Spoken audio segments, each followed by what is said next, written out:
समोर येते बीड मधून मस्साजोग सरपंच पदाची पोटनिवडणूक दिवंगत संतोष देशमुखांच्या पत्नीचा पराभव झालाय।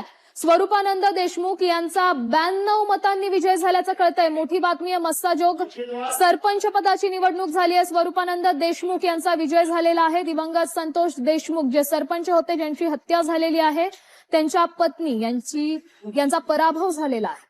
दिवंगत संतोष देशमुख यांच्या पत्नीचा मस्साजोगच्या सरपंचपदी निवडणुकीत पराभव झाला। ज्या निवडणुकीची सर्वत्र चर्चा होती, राज्यभरात चर्चा होती, पोटनिवडणूक संतोष देशमुख यांच्या हत्येनंतर या रिक्त जागेची पोटनिवडणूक झालेली आहे आणि दिवंगत संतोष देशमुखांच्या पत्नीचा या निवडणुकीत पराभव झालाय। स्वरूपानंद देशमुख यांचा 92 मतांनी विजय झालाय। अतिशय थोड्या फरकानं खरं तर हा विजय ग्राह्य धरता येईल, कारण जे प्रकरण राज्यात सर्वाधिक गाजलं होतं त्याच जागेची पोटनिवडणूक पार पडलेली आहे आणि दिवंगत संतोष देशमुख यांच्या पत्नीचा यात पराभव झाला।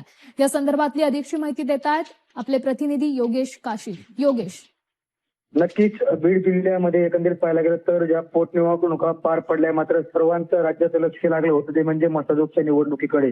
दिवंगत संतोष देशमुख यांच्या नंतर मस्साजोगमध्ये पोटनिवडणूक लागली। पोटनिवडणुकीमध्ये एकंदरीत पाहायला गेलं तर संतोष देशमुख यांच्या पत्नी अश्विनी देशमुख आणि त्यांच्या विरुद्ध स्वरूपानंद देशमुख यांच्यामध्ये प्रमुख लढत झाली।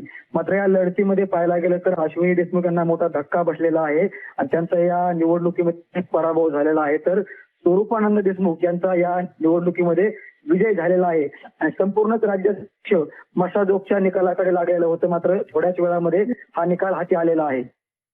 नक्कीच धन्यवाद तुम्ही दिलेल्या या सविस्तर अपडेटसाठी।